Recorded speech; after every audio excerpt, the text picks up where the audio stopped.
Good morning student. आज हम भूगोल प्रयोगशाला की योजना पढ़ेंगे। भूगोल प्रयोगशाला की योजना कि भूगोल की प्रयोगशाला बनाते समय हम किन किन योजनाओं का ध्यान रखना चाहिए, इसका बारे में आज हम पढ़ेंगे। इसमें हमारा जो पहला पॉइंट है भूगोल प्रयोगशाला की स्थिति, कि भूगोल प्रयोगशाला की स्थिति कैसी होनी चाहिए। इसमें क्या है कि जो भूगोल की जो प्रयोगशाला है वह ऊंचाई पर होनी चाहिए तथा जिससे जब हम उसमें प्रवेश करते हैं तो अवलोकन की खिड़की भी उसमें आसानी से हो सके। सेकंड है हमारा कि भूगोल प्रयोगशाला में एक खिड़की का निर्माण भी करना चाहिए जिससे क्या होता है कि सूर्य की किरणें कक्ष में सीधी आ सके, जिससे किरणें आने में कोई परेशानी ना हो सके। इसलिए हमें कक्षा के अंदर एक खिड़की का निर्माण करना चाहिए। क्यों? क्योंकि जब सूर्य का प्रकाश कक्षा में आता है तो उजाला रहता है। उजाले से क्या होता है कि हमें लाइट की बचत भी हो जाती है और छात्र को अंधेरे से मुक्ति मिलती है। फिर हमारा नेक्स्ट पॉइंट है कि भूगोल प्रयोगशाला में जो प्रयोगशाला है उसके अंतर्गत क्या होना चाहिए कि सभी चीज़ों को रखने की व्यवस्था होनी चाहिए, कि बच्चा कहाँ पर बैठा है, कहाँ पर क्या चीज़ रखनी है, इसकी पूर्ण सुविधा इसमें होनी चाहिए। और इसके अगर प्रयोगशाला के बाहर कई खेल का मैदान है वहाँ पे आउटडोर होने चाहिए। क्यों? कि जब बच्चा है कक्षा में बैठा है, मैदान में आया, वहाँ से बाहर निकलने का रास्ता एक नहीं अनेक रास्ते रखने चाहिए। क्यों? क्योंकि बच्चा कहीं से भी किसी भी कक्षा में जा सके, उसको आसानी सके। अगर हमारा आउटडोरिंग अगर हम नहीं कराएंगे तो बच्चे को वहाँ पे जाने में कठिनाई होगी और उसे घूम कर जाना पड़ेगा। ठीक है, इस प्रकार से मैंने चित्र के द्वारा आपको समझाया है। देखो, ये हमारी है कक्षा, ये है हमारा भूगोल कक्ष। इसमें पूरे विद्यालय में छोटी सी हमारी एक व्यायामशाला भी होनी चाहिए। भूगोल कक्ष बना दिया साइड में। अगर हम भूगोल कक्षा को यहाँ बनाते कक्ष को तो क्या होता है कि अध्यापक शिक्षार्थी को यहाँ से घूमकर यहाँ लाकर तो क्या होता है अनेक कक्षाओं में डिस्टर्बेंस होता है। बच्चे क्या करते हैं, बाहर के बच्चों को देखने में व्यस्त हो जाते हैं तो पढ़ाई में डिस्टर्ब होता है। तो क्या होना चाहिए कि भूगोल कक्ष को साइड में स्थापित करना चाहिए। उसके बाद एक स्टोर रूम भी होना चाहिए जहाँ पे जो हमारा फालतू का सामान है, जो हमारे रोज में जो उपयोग में चीज़ें नहीं आ रही हैं उसको वहाँ पर रखा जाए। उसके बाद हमें कक्षा का निर्माण करना चाहिए। कक्षा का निर्माण करने के बाद एक प्रवेश रास्ता भी होना चाहिए। उसके बाद पुनः क्लास को स्थापित करना चाहिए और लास्ट में सब प्रयोगशाला स्थापित करनी चाहिए। फिर भूगोल की रसायन विज्ञान ये प्रयोगशाला क्या है, इनको साइड में स्थापित करनी चाहिए और ऊंचाई पे भी रखनी चाहिए। क्यों? क्योंकि प्रयोगशाला एक ऐसी शाला है जो अगर साइड में रखा जाना चाहिए, क्योंकि जब बच्चे जब भी जाए तो विद्यालय के अंदर घुस के साइड में जाकर वह अपने अध्यापन कार्य कर सके। तो ये था हमारे भूगोलशाला की स्थिति। अब हम पढ़ेंगे भूगोलशाला की बनावट की प्रयोगशाला की बनावट। हमें प्रयोगशाला की बनावट पर भी ध्यान देना चाहिए। क्यों? कि प्रयोगशाला हमारी कैसी बनी हुई है और अन्य व्यवहारवादी है जो विचारक है वो अपने अपने मत क्या देते हैं। तो प्रयोगशाला की जो बनावट है इस पर अनेक अपने विचार वालों ने विचार प्रकट किए हैं। इसमें क्या होता है कि जो छात्र हैं वो कितनी संख्या में कक्षा में बैठेंगे, अध्यापक कैसे बैठेगा, उसके आसपास कितनी जगह होनी चाहिए, अपने उपकरण कहाँ रखेगा, अपनी सामग्री का कहाँ रखेगा, इसको हमें ध्यान देना चाहिए। ठीक है, और छात्र के बैठने के बाद उसके आसपास कितनी जगह बचती है इसका भी हमें बनावट के समय ध्यान देना चाहिए। और इसमें जो हमने ये बनावट तो बता दी, अब जो अनेक जिन्होंने व्यवहारवादी ने मत दिए हैं वो निम्न प्रकार के मत दिए हैं और सभी प्रकार की विचारधारा को 3 भागों में बांटा गया है। ठीक है, एक तो है आदर्शवादी, व्यवहारवादी और भारतीय विचारवादी। ये 3 हैं जिन्होंने अपने अपने हिसाब से बताया है कि प्रयोगशाला की बनावट कैसी होनी चाहिए। तो इसमें जो पहला है आदर्शवादी, तो इसमें इस विचारधारा में क्या बताया गया है कि इसे एक आदर्श विचारधारा माना गया है। क्यों? क्योंकि उन्होंने बताया है कि जब बालक की जो एक निर्धारित सीट को तय कर दी जाए, जब छात्र बैठ के पढ़ा रहा है उसके आगे आजू बाजू क्षेत्र में कुछ जगह सीमा होनी चाहिए, कम से कम 6x6 क्षेत्र होना ही चाहिए।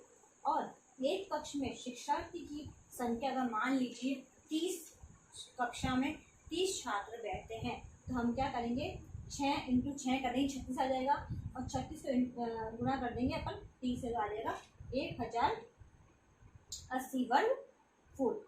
तो उन्होंने बताया है कि अगर एक कक्षा में 30 छात्र बैठते हैं तो उनके लिए कम से कम 30 बैठते हैं तो छात्र के आजू बाजू क्षेत्र का 6 क्षेत्र जगह होनी चाहिए। क्यों? जब छात्र उस जगह पे बैठ रहा है तो उसके आजू बाजू घूमने की जाने की जगह भी होनी चाहिए। साथ ही साथ जो अध्यापन कार्य करवा रहा है उसके पास भी जो आस पास का क्षेत्र बचना चाहिए, ताकि क्या हो कि जब बालक विद्यालय में आ रहा है तो अधिक स्थान होने के कारण अपने निर्धारित समय में निर्धारित सीट पर वो बैठ जाता है। उससे क्या होता है कि जो बालक है वो सीट पर बैठ जाता है और उससे किसी तरह की बाधा उत्पन्न नहीं होती है, वो आसानी से इस चीज़ को पढ़ लेता है। अब इसके साथ साथ एक मॉडल के लिए भी कमरा कक्षा होना चाहिए। साथ ही साथ ऐसा कमरा होना चाहिए कि जो हमने 1080 जो वर्ग फीट हमने निकाला है इससे बड़ा मॉडल कक्ष होना चाहिए, ताकि एक साथ बच्चे मॉडल का निर्माण कर सके बैठ के। तो क्या होगा कि हमें इससे ज़्यादा वर्ग फुट का एक कमरा निकालना चाहिए। इसे एक आदर्श प्रयोगशाला मानी गई। क्यों? क्योंकि इसमें अधिक जगह कक्षा में छोड़ी गई है, तो इसे एक आदर्श विचारधारा मानी गई है। इसके साथ साथ क्या है, पानी की सुविधा भी इसमें होनी चाहिए, एक पोछ होना चाहिए, लकड़ी के गत्ते होने चाहिए, और जो चिकनी मिट्टी है इसका सिंदूक भी होना चाहिए। इससे क्या होगा कि जब हम मॉडल का निर्माण करेगा छात्र तो उसको तुरंत वो सामग्री मिल जाएगी और मॉडल का निर्माण कर पाएगा। इसके साथ साथ मॉडल को रखने के लिए एक विशेष कमरा होना चाहिए, ताकि मॉडल बनाने के बाद हमें सारे मॉडल वहाँ पे रख दिए जाएं, और बाल्टी है और भी चीज़ें हैं जो उपकरण इसके साथ साथ काम आते हैं उसको एक जगह पे रख देना चाहिए, जिससे क्या होता है कि छात्र को सही समय पे वो चीज़ें मिल जाए। और इसके साथ साथ एक कक्ष ऐसा होना चाहिए जहाँ पर सिर्फ अंधेरा हो, क्योंकि आपने देखा होगा कि जब हम भूगोल शिक्षण पढ़ाते हैं उसके नई तकनीकें भी काम में आती हैं। तो हमें कोई फिल्म के द्वारा या सैटेलाइट के द्वारा या हमें कोई प्रोजेक्ट पढ़ाना है तो हमें एक अंधेरा कक्ष चाहिए होता है। उसमें क्या होता है कि अंधेरे में वो लाइट के थ्रू हम विद्यार्थी को शिक्षा प्रदान कर सकते हैं, तो एक ऐसा कक्ष भी होना जरूरी है। इसके अलावा एक भंडारण कक्ष की भी आवश्यकता होती है, जहाँ पे अतिरिक्त सामान हम रख दें, क्योंकि कुछ सामान ऐसे होते हैं कि हमारे रोज काम में नहीं आते, तो उसको हम एक पर्सनली रख देने के लिए हमें जगह चाहिए। और ऐसे एक कक्ष ऐसा भी होना चाहिए जहाँ पे सिर्फ पुस्तकालय ही रखी जाए, जिससे जब हमें किसी चीज पुस्तक की आवश्यकता पड़े तो हम उस चीज़ को निकाल सकें। अब ये तो हो गया हमारे कि भूगोल प्रयोगशाला की बनावट, ये मैंने आपको बता दी। अब आप इसका निष्कर्ष निकालते हैं कि मैंने आपको बताया, आपने सुन लिया, पर आपको लगता है कि वास्तव में ये प्रयोगशाला हमें स्थापित करनी चाहिए? नहीं। क्यों? क्योंकि आपने देखो पढ़ा होगा इसके लिए समय की जगह की बहुत आवश्यकता होती है, भूमि भी अधिक चाहिए, अधिक पैसे की आवश्यकता पड़ती है, और अनेक जो विश्व विकासशील है वो भी इस प्रयोगशाला की स्थापना नहीं कर सकते। हम चाहे इसको स्थापित करना नामुमकिन तो नहीं है, बट हम उसको कागज पर बना कर ही बता सकते हैं, वही हमारे लिए अच्छी है। क्यों? क्योंकि इसके लिए बहुत ही जगह चाहिए, इसके लिए बहुत ही परिश्रम लगता है, बहुत ही कुछ करना पड़ता है। आजकल के समय में ऐसी प्रयोगशाला बनना संभव ही नहीं है, इसको कल्पना करना ही अच्छा है, क्योंकि आजकल इतनी सुविधा से कोई प्रयोगशाला का निर्माण नहीं करता है। साथ ही साथ इसमें क्या होता है कि आजकल जो विद्यालय है उसमें प्रयोगशाला होती है, बट एक मतलब है ना, मतलब छोटे से कक्ष में होती है कि कम से कम 20 से 30 छात्र बैठ के उसका अध्यापन कार्य कर सके। बाकी जो इसमें विचारवादी जो बोल रहे हैं वो 6x6 क्षेत्र फीट का बोल रहे हैं, वो क्या अत्यधिक बड़ा हो जाता है।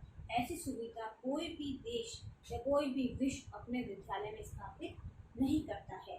तो ये एक मात्र कल्पना ही है, मान के चलो कि बस ये इन्होंने बता दिया, बाकी हमारे दृष्टि से अगर हम देखते हैं तो ये प्रयोगशाला सही नहीं है। अतः हमें ऐसी प्रयोगशाला का निर्माण करना चाहिए कि वो कक्षा बड़ी ना हो, परंतु उसमें शिक्षण सामग्री बहुत हो, जिससे शिक्षण कार्य अच्छे से कराया जाए। क्योंकि विद्यार्थी ये चाहते हैं या उसके अभिभावक ये चाहते हैं कि हमें बड़ी विद्यालय से या बड़ी स्कूल से कोई मतलब नहीं होता है, बस वहाँ पर शिक्षण कार्य जो अध्यापक है वह अच्छे होने चाहिए, क्योंकि उनको शिक्षण कार्य से मतलब होता है।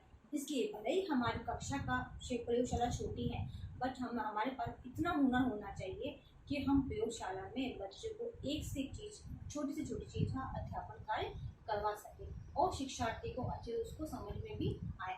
तो हमें प्रयोगशाला का निर्माण अपने अनुसार ही करना चाहिए, जितनी हमारी क्षमता है, जितना विद्यालय के संगठन चलते हैं, जितनी हमारी वो है उसके अकॉर्डिंग ही उसे उसका स्थापित करना चाहिए। और शिक्षण कार्य हमारा इतना प्रभावी होना चाहिए कि छात्र को कम समय में अच्छे से समझ में आए। उससे मतलब नहीं है कि हम वहाँ पे कितनी जगह छोड़ते हैं या कितने छात्र जगह पे घूमते हैं या बैठते हैं, बस सभी सामग्री का होना अति आवश्यक होता है।